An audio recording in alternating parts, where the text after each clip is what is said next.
평안하셨습니까? 우리 좌위에 계신 분하고 가정에서도 함께 인사할 거예요. 하늘 복 많이 받으세요. 네. 저는 지금도 기다립니다. 2부 성가대 남성들을 기다리고 있어요. 3주째 기다리고 있습니다. 여전히 둘입니다.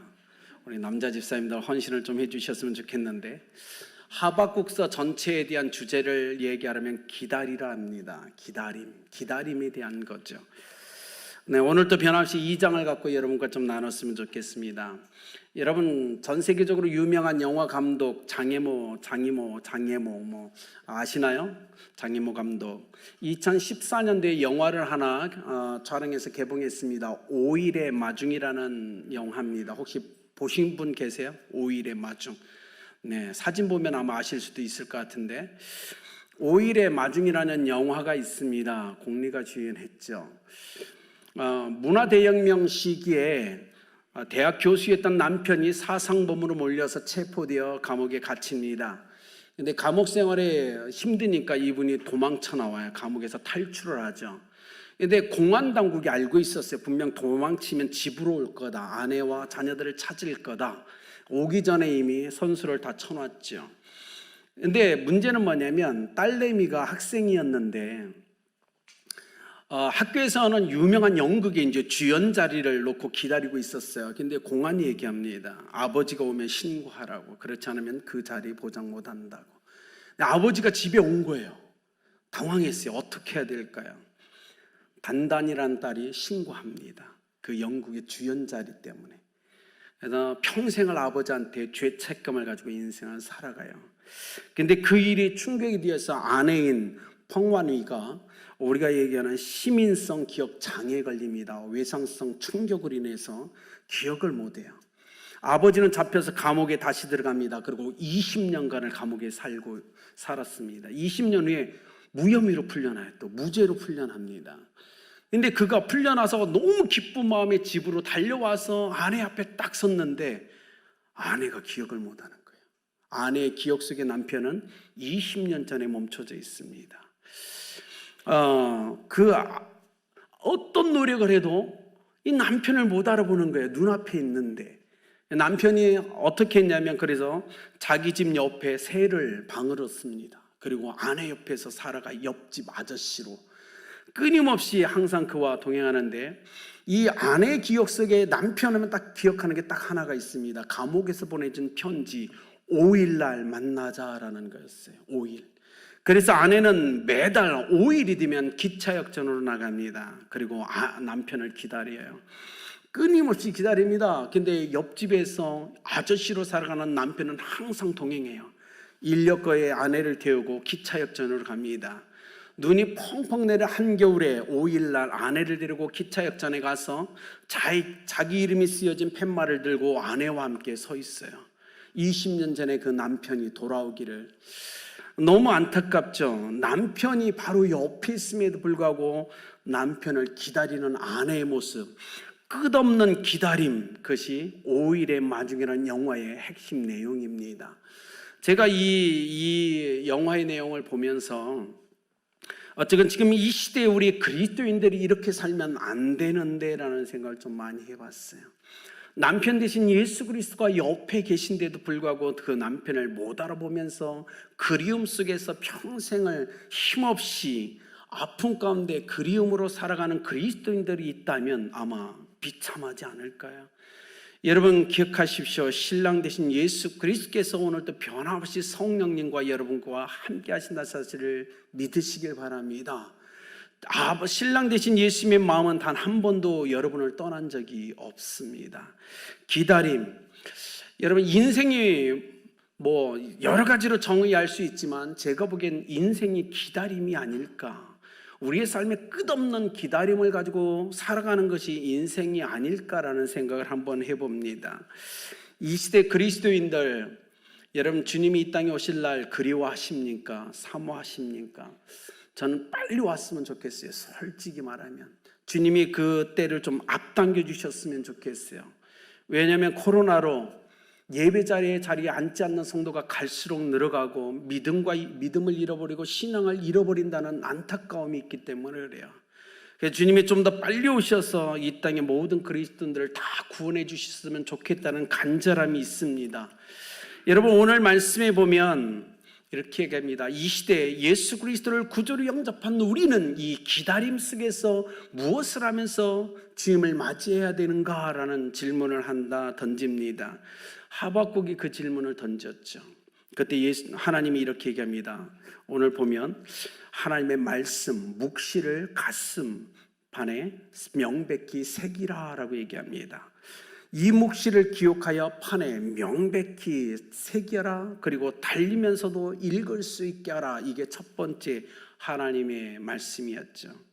두 번째, 하나님이 하박국에게 나타나신 거예요. 하박국이 호소할 때 주님이 1장에서 나타나셨고, 또 오랜 시간 잠잠하다 하박국이 또 호소하니까 2장에 다시 나타나십니다.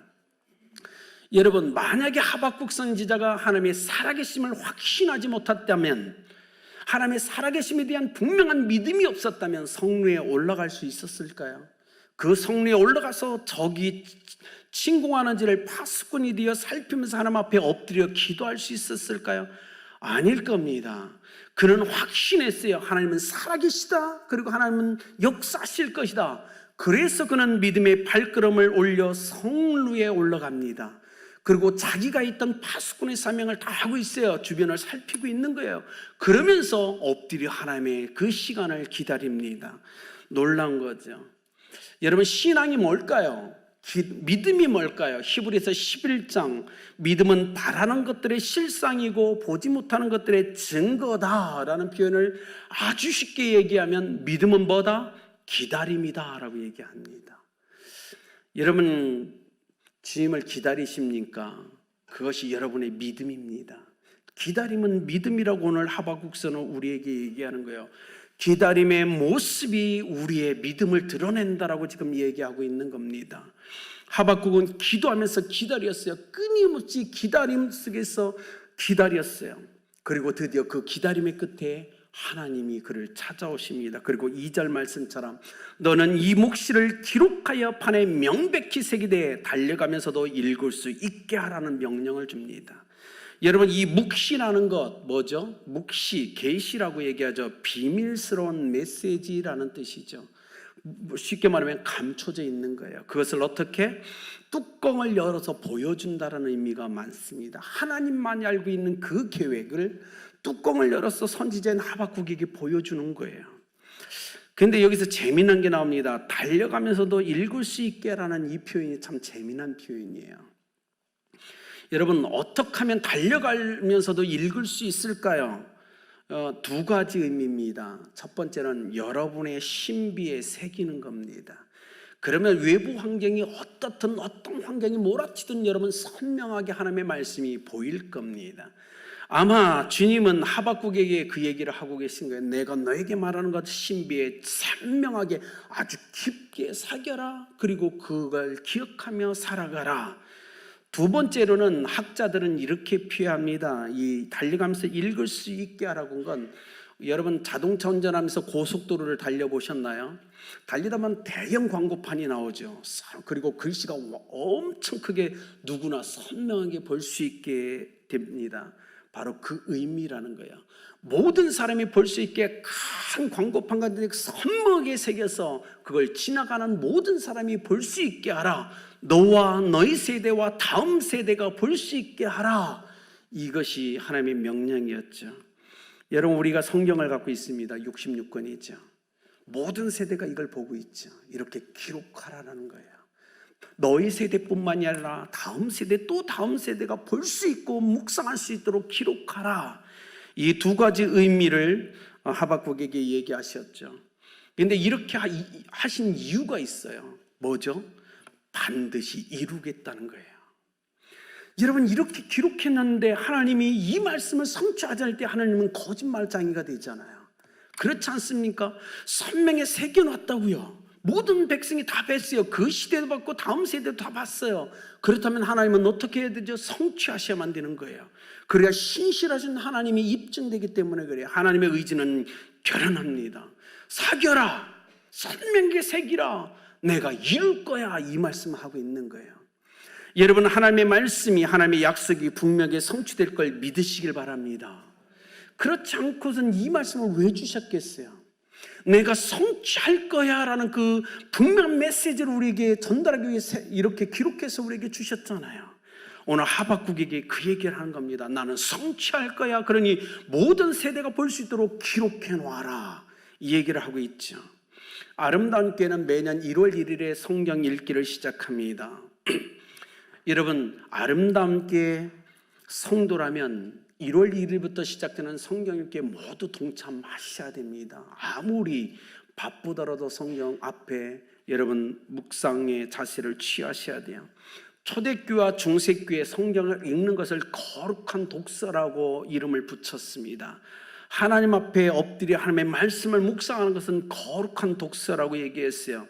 거룩한 독서, 그 과정을 통해서 하나님의 말씀을 나의 눈에, 나의 머릿속에, 나의 신비에 새기는 과정들을 거쳤다는 겁니다. 여러분, 왜 이 시대에 수많은 그리스도인들이 세상에서 방황할까요?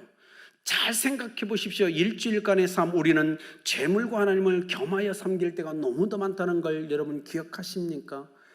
왜 우리는 자칫 먹고 마시면서 재물을 하나님과 같이 섬기는 자꾸 그런 죄를 범할까요? 생각해 보십시오. 하나님의 말씀이 여러분의 신비 속에 정확하게 새겨져 있지 않기 때문에 그렇다는 겁니다. 여러분, 이 시대에 왜 많은 그리스도인들이 방황을 할까요? 왜냐하면 눈을 감고 아무리 씻어봐도 마음속에 새겨진 하나님의 말씀이 없기 때문에 그래요. 그래서 내 마음대로 살다가 주일날 교회로 옵니다. 그러나 기억하셔야 돼요. 오늘만 주의 날이 아닙니다. 월요일도 주의 날이잖아요. 화요일도 주의 날입니다. 모든 시간의 주인은 하나님이세요. 모든 시간은 하나님의 주권 가운데 있어요. 그러니 월요일의 모든 시간도 주의 날이고 화요일도 주의 날입니다. 주일도 주의 날이에요. 우리 그리스도인들은 월요일부터 토요일까지의 모든 삶을 모아서 열매로서 주일날 와서 하나님께 드리는 것, 이것이 예배라는 거예요. 여러분, 그런데 월요일부터 토요일까지 예배가 실패한 사람이 주일날 와서 예배드린다고 성공할까요? 아닙니다.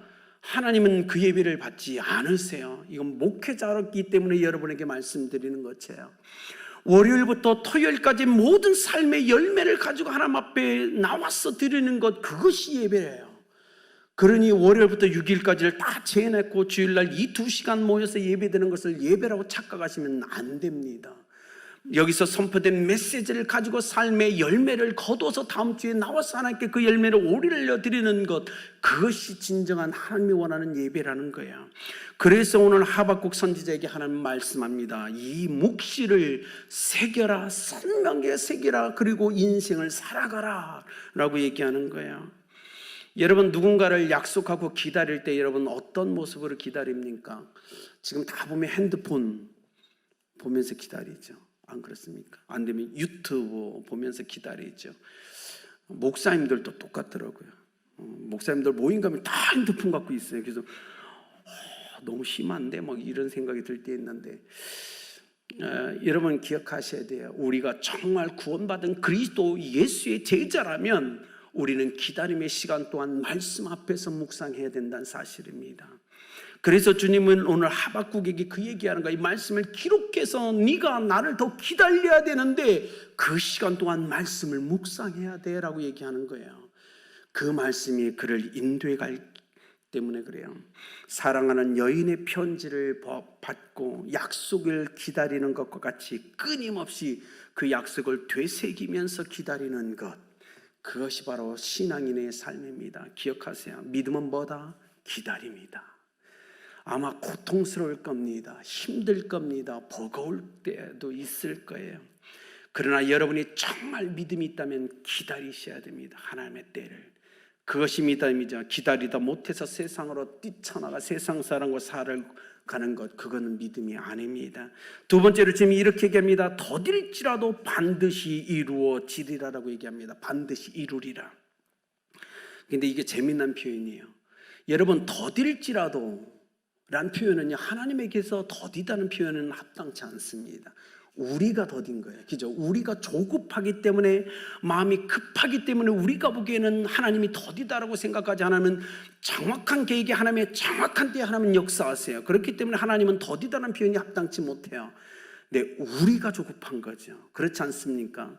여러분 조급하시죠? 오히려 하나님은 반드시 이루리라, 이 표현은 하나님께 마땅해요. 근데 더디다는 건 우리의 느낌이죠. 우리의 감정이죠. 한국 사람들이 얼마나 조급한지 여러분 다 아시죠? 여러분도 그렇죠. 어떤 외국 사람이 이렇게 표현했어요. 한국 사람들은 성격이 불같고 참을성이 없다라고 표현했어요. 아마 100%는 아닐 거예요. 그죠? 이렇게 온유하신 분이 있죠. 그죠? 그런데 그거는 게으름하고 다른 거예요. 그죠? 오해하시면 안 돼. 자꾸 착각을 하시더라고요. 그건 아닌데. 그 외국인들이 이렇게 표현했어요. 한국 사람이 얼마나 조급한지, 커피 자판기에 동전을 넣으면 30초면 나오는데 한국 사람들은 못 기다리고 손을 집어넣고 기다리는데, 집어넣고 기다리다 그것도 못 견뎌서 마지막 한 방울이 떨어질 걸 째려보면서 기다리는데, 한국 사람의 조급함을 그렇게 얘기해요. 30초인데 그걸 못 기다리고 손을 집어넣고 마지막 한 볼이 떨어질 거를 째려보면서 기다리는 조급함이 한국 사람이 있다라고 얘기합니다. 컵라면 3분이면 되죠. 3분 동안 몇 번 뚜껑 여세요, 여러분? 이건 나 저서 보고 또 닫고, 그죠? 외국인이 보기에 한국 사람은 너무 조급하다나, 왜 인생에서 3분인데 그걸 못 기다립니다. 예전에 저희 어릴 때 보면, 지금은 좀 나아졌지만 어느 정도까지냐면 버스가 오면요, 버스를 마중 나가요. 보시죠? 여러분 혹시 그런 거 있잖아, 그죠? 올 텐데 마중을 나가요, 오는 버스를. 그 정도로 한국 사람들은 조급했죠. 그러니까 하박국도 하나님을 향해서 더딘다라고 자꾸 생각을 했어요. 하나님이 하박국에서, 야, 네가 보기엔 더딘다고 얘기하지만 그러나 반드시 이루어진다라고 얘기하는 거야. 하나님은 더디다라고 표현하지 않으세요. 우리가 더디다라고, 우리의 성급함과 조급함이 자꾸 하나님을 부추기죠. 그러나 기억하세요. 조급함과 성급함은 하나님의 뜻을, 계획을 망칠 수도 있다는 사실을 꼭 기억하세요. 왜냐하면 하나님보다 우리가 앞서가면 안 되잖아요. 근데 우리는 조급하기 때문에 하나님보다 앞서가려고 자꾸 몸부림친다는 겁니다. 그래서 3절은 이렇게 말합니다. 이 묵시는 정한 때가 있다. 하나님은 하나님의 계획에 따라 철저하게 움직여 가신다고 얘기하는 거예요. 정한 때가 있어요. 그 정한 때까지 기다리는 것이 뭐다? 믿음이다. 그래서 기다림은 믿음입니다. 강준민 씨가 쓴 기다림은 길을 엽니다라는 책이 있어요. 기다림은 길을 엽니다. 이 책과 같이 하박국은 하나님을 끊임없이 기다림 속에서 하나님이 여시는 그 길을 그가 경험하게 되죠. 근데 그 강준민 씨가 이렇게 말해요. 기다림의 길이, 내가 얼마나 오래 참 인내로서 기다렸냐는 기다림의 길이가 쓰임의 길이다라고 얘기했어요. 제가 아마 보기에도 맞는 것 같아요. 여러분이 얼마나 오랜 시간 믿음으로 기다리십니까? 그만큼 하나님이 길게 여러분을 사용하실 겁니다. 하나님은 그런 하나님이죠. 3절, 비록 더딜지라도 기다리라, 지체되지 않고 반드시 응하리라. 여기서 주님은 묵시라는 걸 했어요. 묵시는 예언이죠, 여러분. 예언은 두 가지 의미가 있어요. 예언은 미래에 일어날 일에 대한 예측이에요. 그죠? 아직 일어나지 않았어요. 근데 일어날 거라고 미리 말해주는 거예요. 예언이죠. 근데 더 중요한 한 가지 의미가 있습니다. 방향이에요. 예언은 앞으로 일어날 거야 라고 얘기해 주면서, 그런데 너희들은 그 방향을 따라 살아가야 돼 라고 얘기하는 거예요. 오늘 이 하나님의 말씀은 예언입니다. 그렇죠? 이루어질 거라는 하나님의 약속의 예언이지만, 어떻게 우리를 보고 그 방향으로 살아가라고 방향을 지시해 준다는 거예요. 예언은 단순히 일어날 일에 대한 문제가 아니고, 우리가 어느 방향으로 어떻게 살아가야 될지에 대한 묵시라는 걸 꼭 기억하셨으면 좋겠어요. 여러분, 기다림의 시간 동안 우리가 뭘 해야 될까요? 그냥 무의도시 갈까요? 그냥 뒹굴뒹굴하면서 그냥 놀까요? 아닙니다. 예수 그리스도의 제자, 구원받은 하나님의 백성이고 아들과 딸이라면 기다림의 시간 속에 우리는 가만히 있으면 안 되는 거예요. 오늘 하박국을 보십시오. 그는 기다림의 시간 뭐 하고 있죠? 성로에 올라갑니다. 그리고 파수꾼의 자기 사명을 다하고 또 하나님 앞에 엎드려 기도하죠. 기다림의 시간, 그는 가만히 있지 않았어요. 믿음의 사람들은 이 기다림의 시간 무엇을 해야 되냐면 우리가 마땅히 해야 될 그 사명을 감당하고 있어야 된다는 거예요. 여러분, 코로나가 이미 시작된 지 1년 넘었어요. 목자와 목녀님들 지금 뭐 하고 계십니까? 가만히 계시다면 여러분 직무유기입니다. 그리스도인의 기다림은 그렇게 해서는 안 되는 거예요. 목자 목녀님들 한 영혼을 달라고 VIP를 보내달라고 기도하고 계셔야 됩니다. 그 기다림의 시간, 하박국이 보여주는 그 믿음의 삶을 여러분 드러내셔야 돼요. 여러분의 삶의 모습에서 하박국의 모습이 비춰져야 된다고요. 목장에서 VIP를 보내달라고 끊임없이 기도하고 계셔야 돼요. 성도들과 목장이 회복되도록 하나님 하루속히 이 기다림의 시간이 마무리되도록 축복해달라고 기다리고 계셔야 돼요. 목장 식구들을 찾아가야 됩니다. 모두가 모일 수는 없어요. 그러나 내가 목자라면, 내가 목녀라면 사명자로서의 합당한 그 자리에서 내가 해야 될 그 행동을 취하면서 기다려야 된다는 거예요. 여러분, 인제의 몸을 좀 추스렸으면 좋겠어요. 우리 목자 목녀님들, 특히 여러분의 하나님께서 허락한 목양 사역에 최선을 다하여 몸부림치시길 예수 그리스도의 이름으로 축복합니다. 여러분, 목장엔요 VIP가 예수 그리스도를 영접할 때 목장은 살아나요. 그렇지 않습니까? 목장의 생명력은 영혼의 구원에 있어요. 한 영혼이 돌아올 때 목장은 생명력 있게 역동적으로 움직인다고요.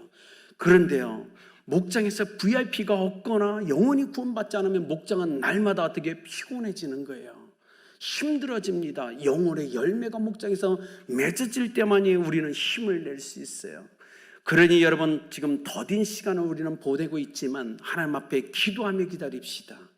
하나님 VIP를 보내달라고, 그리고 그 VIP가 예수님을 만나게 해달라고 몸부림치면서 이 기다림의 시간을 보내자고요. 그것이 주님이 우리에게 원하는 시간임을 믿으시길 예수님의 이름으로 축복합니다. 세 번째, 이렇게 얘기하네요. 믿음으로 말미암아 살아가라 라고 얘기합니다. 4절, 보라 그의 마음은 교만하며 그 속에서 정직하지 못하나니. 누구? 갈대아 사람들이에요. 갈대아 사람들은 하나님의 존재를 믿지 않아요. 그러니 얼마나 교만하게 인생을 살아가고 얼마나 부정직하게 인생을 살아가요. 여러분, 그걸 얘기하는 거예요. 그들에게는 하나님은 없습니다. 그러니 교만해요. 정직하지 않아요.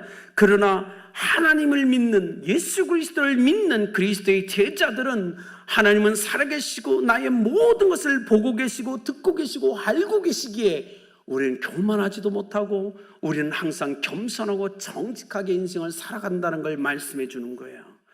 하박국, 너는 알지. 갈대아 사람들은 나의 존재를 믿지 않는단다. 그래서 그들은 교만하지. 그래서 그들은 정직하지 않아.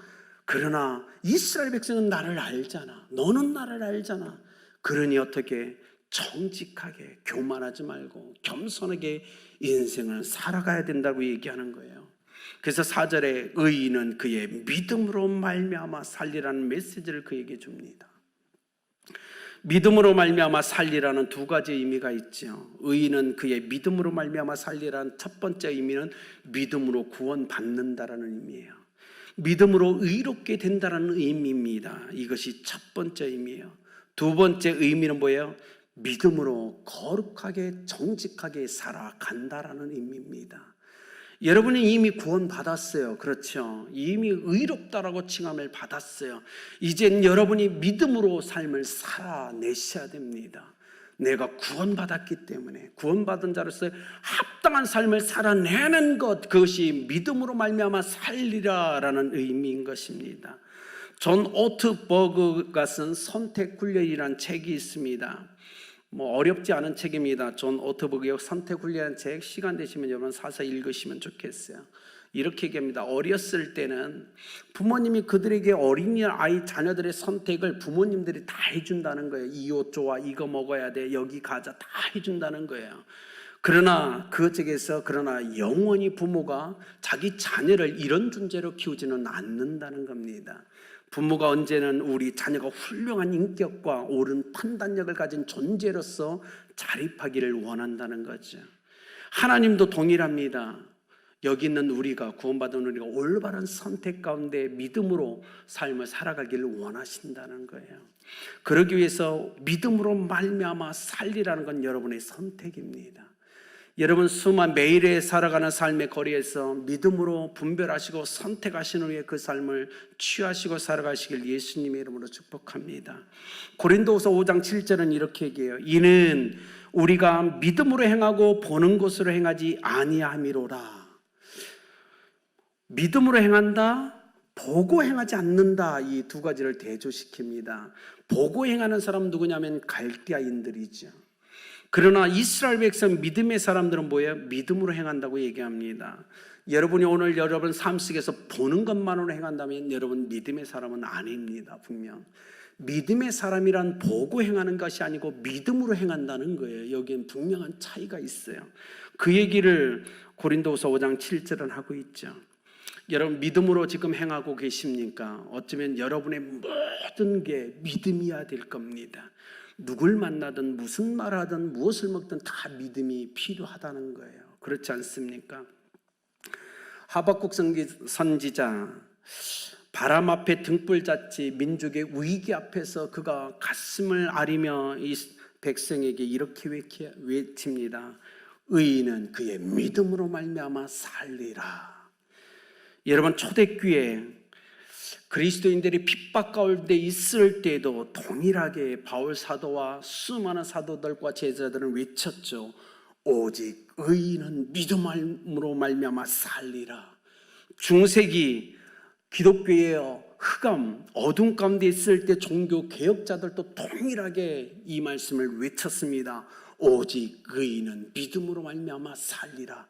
그리고 코로나가 창궐한 21세기 이 시간 우리가 동일하게 외쳐야 될 메시지는 오직 의인은 믿음으로 말미암아 살리라, 이 말씀임을 믿으시길 바랍니다.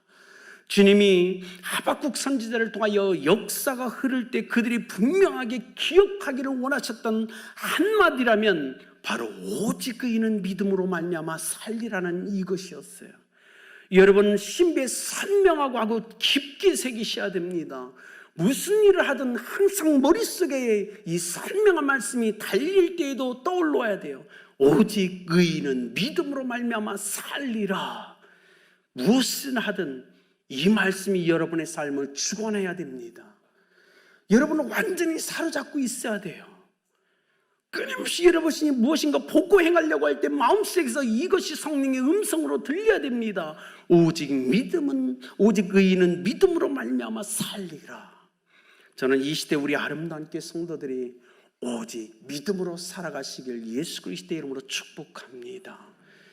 그것이 여러분에게 축복이에요. 마무리를 하겠습니다. 이사야 선지자가요, 메시아의 탄생에 대해서 예언하고 이스라엘 백성은 700년의 세월을 흐르고 있었어요. 누가복음 2장에 누가 나오냐면 안나라는 할머니가 등장합니다. 결혼한 지 7년 만에 남편이 죽었죠. 7년 만에 과부가 됐어요. 결혼한 지. 그런데 그 남편이 죽고 7년 만에 과부가 됐는데 그가 84세가 되도록 끊임없이 이스라엘의 위로자인 메시아를 기다립니다. 왜냐하면 주님이 네가 이스라엘 위로자 메시아를 보기 전에 죽지 아니하리라는 말씀을 받았기 때문에 그래요. 여러분 과부가 돼서 84세까지 홀로 인생을 살면서 기다렸던 그 기다림의 시간이 얼마나 아팠을까요? 얼마나 힘들었을까요? 고통스러웠을까요? 분명 여기에 있는 우리는요, 그 많은 시간 기다린다는 것이 우리에겐 고통입니다. 그런데 그가 끝까지 견뎌내죠. 그것이 그의 믿음이었어요. 그리고 이스라엘 위로자이신 메시아를 그가 만납니다. 이건 놀라운 축복이죠. 여러분 기억하셨으면 좋겠어요. 산모가 임신한 후에 아이를 출산할 거라는 그 기본적인 일자를 알기 때문에 고통의 시간을 견뎌내지요. 군인들이 군대를 입대하면서 제대할 날짜를 어느 정도 알고 있기 때문에 그 힘든 시간 버텨냅니다. 오늘 주님이 하박국에게 얘기하는 거예요. 정한 때가 있다. 나의 때가 분명히 있어. 끝은 올 거야. 그러니 견뎌라, 버텨라, 기다리라 라고 얘기한다는 거예요. 사랑하는 성도님들, 주님이 오실 겁니다. 주님이 여러분을 만나실 거예요. 사업이 힘드십니까? 네, 하나님의 때를 기다리세요. 그렇지 않은데요, 조급해하지 마세요. 기다리세요. 자녀에 대한 기대, 남편에 대한 기대. 남편이 술을 끊지 않나요? 기다리세요. 기도하며 기다리세요. 때가 올 겁니다. 우리에겐 기다림이 인생이잖아요. 그 기다림을 통해서 우리의 믿음을 드러내야 돼요. 아무것도 하지 않는 것이 아니라 끊임없이 하나님을 기다리면서 하나님의 뜻이 이루어질 것을 고백하며 삶을 살아가는 것, 그것이 그리스도인의 삶입니다. 아름다운 게 우리 성도님들, 이번 주 한 주간 기다림으로 여러분의 믿음을 드러내시며 살아가시길 예수님의 이름으로 축복합니다. 힘들겠지만 버티십시오. 외로울 거예요. 외로울 수도 있을 거예요. 그러나 버티세요. 하나님의 때는 올 겁니다. 그것이 여러분의 상처가 될 수도 있지만 기다리십시오. 하나님이 하박국을 만나주신 것처럼 여러분을 만나주실 겁니다. 그렇게 이 한 주간을 믿음으로 기다리며 살아가는 여러분들에게 예수 그리스도의 이름으로 축복합니다.